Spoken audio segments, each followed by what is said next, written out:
Bom, vou falar um pouco sobre René Descartes e a escola de Port-Royal.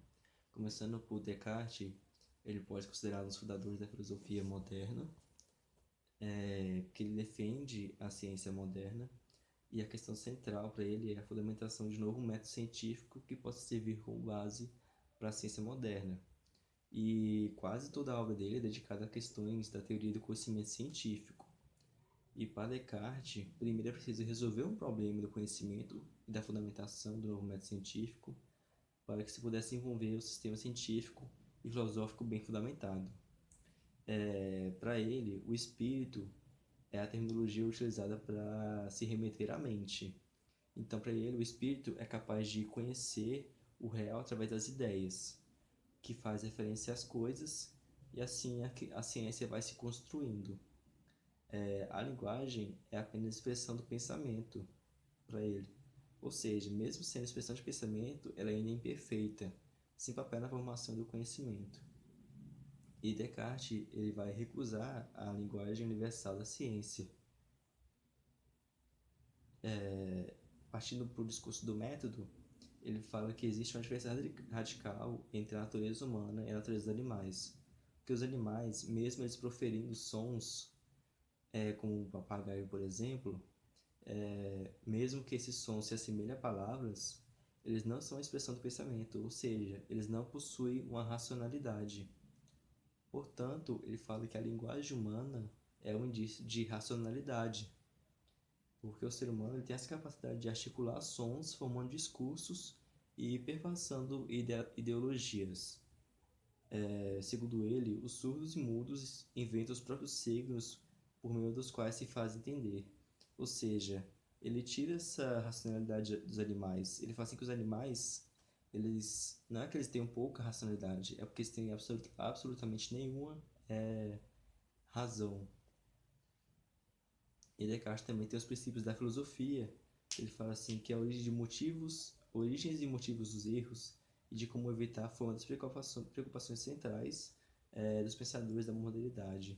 Eles queriam evitar esse erro dos antigos, por exemplo, de que a Terra era o centro do universo e que a ciência moderna desmorone como a ciência antiga. E ele quer garantir que essa ciência moderna não esteja sujeita a erro. Ele fala assim que uma das principais fontes de erro é a linguagem. Que a linguagem é um veículo de preconceitos do passado e de concepções que não examinadas, que assimilamos por hábito. Ou seja, nós não tentamos entender porque nós temos apenas uma familiaridade com as palavras, então a gente deixa de examinar e de levar em conta os pensamentos, apenas por familiaridade. E Descartes também fala sobre uma linguagem universal artificial, que ela pode sim, pela simplicidade, contribuir para o entendimento. Porém, ela não iria contribuir para o desenvolvimento da ciência, porque ela iria colocar uma ciência como já desenvolvida e acabada, e o critério de não teria nenhum critério de adequação e correção dessa linguagem em relação ao conhecimento que se quer passar. E falando sobre a escola de Port Royal, foi uma escola de pensadores que teve sede nas proximidades de Paris. Como eu disse, tem uma grande influência na França. E tem uma obra chamada Lógica de Port Royal, ou a Lógica ou Arte de Pensar, que é feita por pensadores daquela escola, que são o Antoine Arnaud e Pierre Nicole.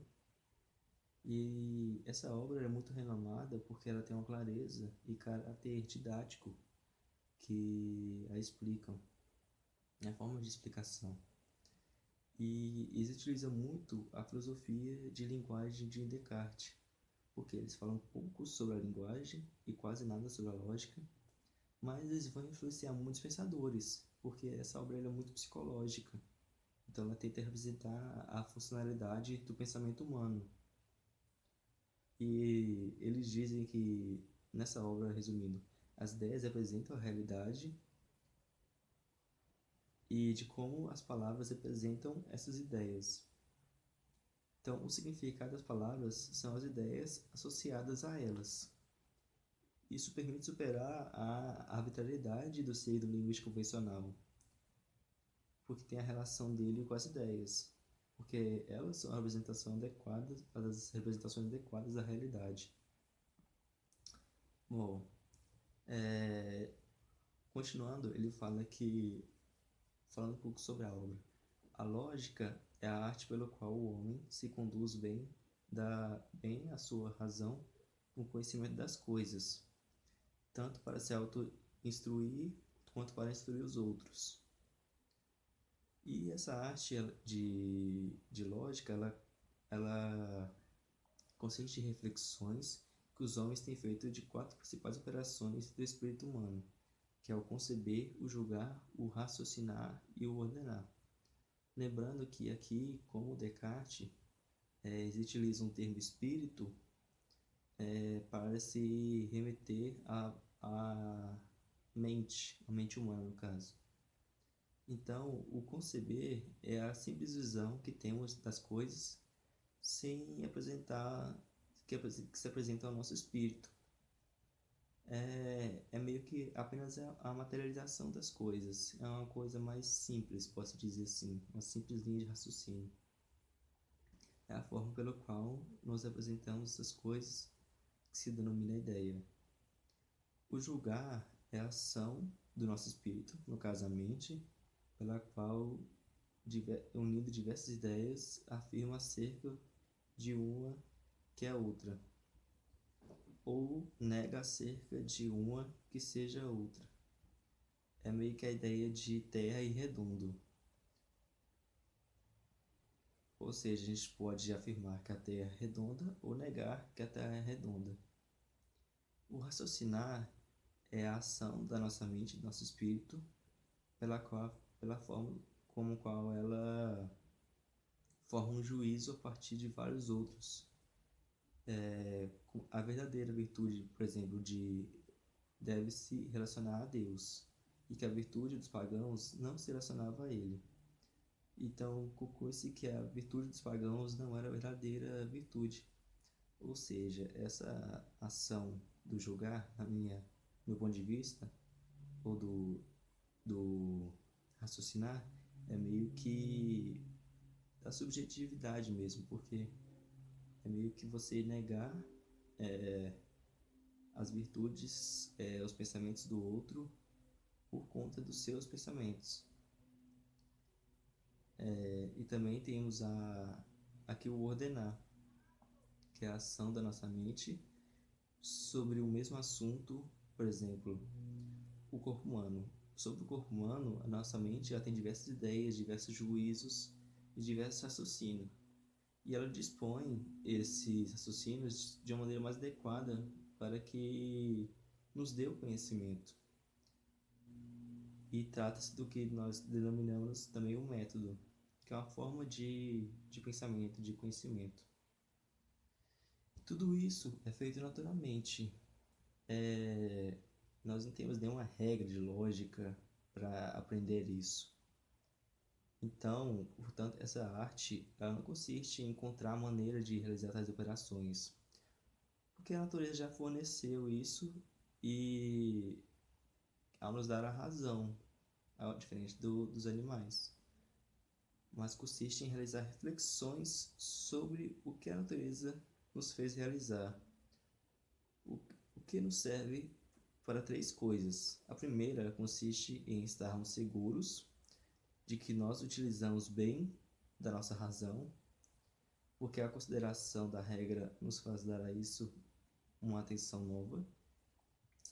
A segunda consiste em descobrir e explicar facilmente o erro ou defeito que se pode encontrar nas operações do nosso espírito, pois ocorre frequentemente de descobrirmos apenas a luz natural de que o raciocínio é falso, mas não descobrimos, entretanto, a razão pelo que ele é falso, nos contentando apenas por julgar se é falso ou não, mas não querendo descobrir o conceito do porquê ele é falso ou não. E a terceira consiste em nos fazer conhecer melhor a natureza do nosso espírito, da nossa mente, por meio das reflexões de que realizamos sobre suas ações, o que é em si o mais excelente quando se examina apenas a especulação, do que o conhecimento de todas as corpóreas são infinitamente inferiores às espirituais. Agora é uma questão mais de... O texto em si fala mais de uma questão de arbitrariedade. Nisso, ele fala assim que... Ele fala, pois haveria uma contradição que se eu dissesse o, que sei o que digo quando profiro uma palavra e, no entanto, não concebesse nada ao proferi-la além do seu próprio som. Ou seja, ele está falando mais da ideia de representação da palavra e a ideia de apenas a ideia apenas sonora. Porque essa ideia de sonoridade, apenas proferir som, e de racionalidade é o que nos difere dos animais. E faz assim que é isso que nos faz ver a falsidade de duas opiniões muito perigosas defendidas pelos filósofos contemporâneos. A primeira consiste em dizer que não temos nenhuma ideia de Deus, pois, se não temos nenhuma ideia disto, ao proferir a palavra Deus, nos conceberíamos apenas dessas quatro letras, D, E, U e S. E um francês não teria em seu espírito, em sua mente, ao ouvir a palavra Deus, ele nada diferente, ignorando a língua hebraica, se ele entrasse em uma sinagoga e ouvisse Adonai ou Eloá. Ou seja, não é apenas o som, mas é também a ideia que vem com aquele som. Porque, como ele fala, é muito diferente você entrar numa igreja, por exemplo, católica, e ouvir a palavra Deus, você vai ter uma concepção que não é apenas um som, mas você vai ter uma ideia, uma representação daquele Deus na igreja católica.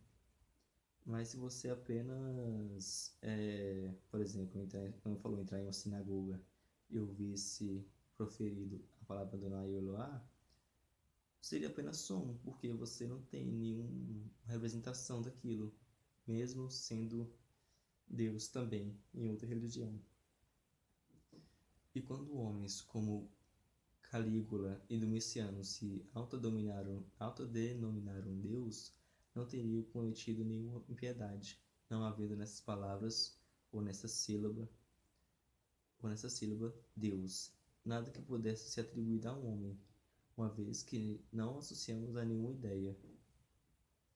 Donde se segue que tão pouco podemos acusar o holandês de impiedade por se chamá-lo do Vico Deus. No que concedia, portanto, a impiedade dos príncipes, senão em que, ao atribuir a palavra Deus, uma parte ao menos da ideia correspondente à de uma natureza excelente e adorável, estaria se apropriando do nome justamente a ideia.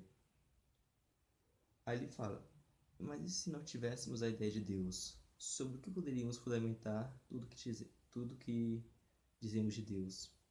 Só existe um, que ele é eterno, todo-poderoso, sumamente bem, sumamente sábio. Uma vez que nada disso está contido no som Deus, mas tão somente a ideia que temos de Deus é que associamos a esse som. E é apenas por esse motivo que recusamos a denominação Deus a todas as falsas divindades, Não porque essa palavra não lhe pudesse ser atribuída se fosse tomada materialmente, pois que lhes foi atribuída pelos pagãos, mas sim porque a ideia de soberano que temos em nós e que associou a palavra Deus convém apenas ao único sábio. Ou seja, é meio que como ele falou, que tem muitos conflitos, é meio que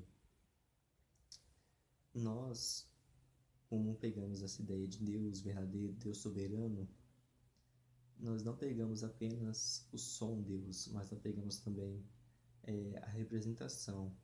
Ou seja, isso é a causa de muitos conflitos, Resumindo, ele fala muito sobre a questão do equívoco da palavra arbitrário. Porque quando se diz que as coisas, quando se diz que o significado das palavras é arbitrário, é meio que errôneo falar isso. Porque é verdade que se trata de uma coisa puramente arbitrária, unir uma determinada ideia a um determinado som e não a outro som. Mas essas ideias, elas não são coisas arbitrárias. Ao menos essas ideias claras e distintas, né, elas não são arbitrárias, porque, por exemplo, o homem precisa de toda uma lógica, todo um juízo de valor para querer descrever, por exemplo, o sistema de um moinho de vento. Então ele não vai nomear coisas, determinar nomes, ele não vai ser arbitrário, ele vai determinar as coisas pela sua linha de raciocínio de uma maneira que essas coisas elas se complementem, ajudando o homem também a forma de nomeação. Então vai ser bem efetivo e vai ser bem sólido isso. Não vai ser arbitrário juntar a ideia e o som. Ele vai juntar de uma maneira que seja efetiva. Falando um pouco sobre a gramática também, eles falam que falar é explicar seus pensamentos por meio dos signos que os homens inventaram para isso. Então considerou-se que os signos mais convenientes são os sons e as vozes. Porém, esses sons e vozes, eles são, como eu falei, evanescentes, ou seja, eles são passageiros, ou eles não são sólidos, sabe? Não são visíveis. E para isso, eles utilizaram na gramática para a construção de caracteres que acoplem esses sons. E esses caracteres, que são pode considerar duas coisas a propósito desses signos, que são os caracteres da escrita. A primeira é que é o que são segundo sua própria natureza, ou seja, eles são a junção de sons e caracteres. Isto é, os homens se servem deles para expressar seu pensamento. Então não é só o som, mas é também a forma como ele é descrito, ele é nomeado, que serve para o homem repassar seu pensamento de uma maneira que o diferencie, voltando um pouco à ideia de Descartes, do animal. Porque a forma como o discurso vai chegar é a forma como esse caractere foi colocado ao ponto de ser a junção desse som e dessa escrita. Isso.